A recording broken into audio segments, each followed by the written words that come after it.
As Twitter faced pressure from liberals, Democrats to somehow begin to warn people about President Trump's tweets, they decided that the tweets that they would put these first warning labels on and put "get the facts about mail-in ballots" is a legitimate policy dispute.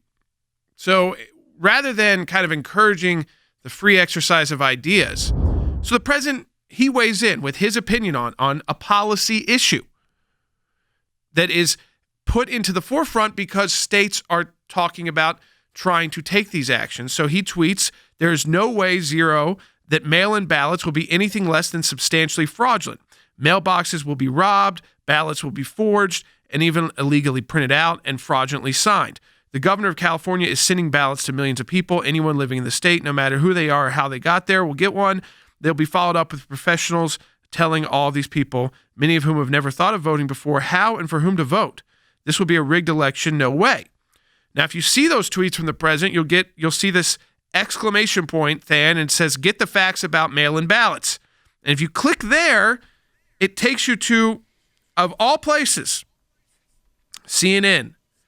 And it says Trump, not President Trump even, Trump makes unsubstantiated claim that mail-in ballots will lead to voter fraud. The bottom line here is that this is a legitimate debate because there's legitimate fraud that happens, and there should be more discussion, more debate about how to best secure the election. And what Twitter is trying to do here is shut that down. There has always been a need for people on both sides to put their ideas out so that states can choose the ones with the most merit.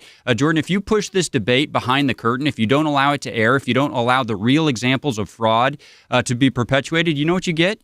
You get more fraud. I think the only legitimate way that you can take the position that Twitter is taking, that the president should not engage in this debate, is if you do not believe there is any fraud that exists. If fraud exists, Jordan, there should be a bipartisan approach, a bipartisan debate over the best ways to combat that. To me, of all the times for Twitter to weigh in, this is could be chilling to the free exercise of ideas, and it's by far not the most controversial thing this president has tweeted. I just, as a very experienced, practical politician from New York, feel constrained to observe that in my experience in New York, paper ballots are extremely susceptible to fraud. So if I tweet that out now, is that going to get warning labels?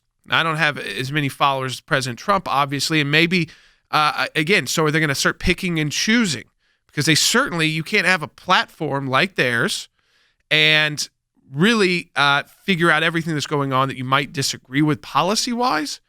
I mean, a pro-life message, is that suddenly going to be something, again, that they're going to fact-check with Washington Post? The idea behind the First Amendment, Jordan, when it comes to viewpoint discrimination, is that you don't allow a tech company executive or the Department of Commerce to determine what is the appropriate viewpoint. And it shouldn't matter who is saying it either, Jordan. I mean, I go back to the example you just played from Congressman Jerry Nadler. Well, what if I have the position that voting with paper is the only way to secure the election? I mean, if one is an illegitimate response, then the other one would have to be censored in the same way if you're going to do it. And Jordan, it really, there are two things at play here. One, if they don't like the person who is speaking it, it tends to get more censorship, or if it cuts against a narrative that they're trying to advance. And this takes me back to the very first question that you started this broadcast off. Why was it this tweet that they decided to take issue with? And Jordan, I think the proximity to the election and the direct impact on the election is what they are after. Twitter is taking up CNN and Washington Post opinions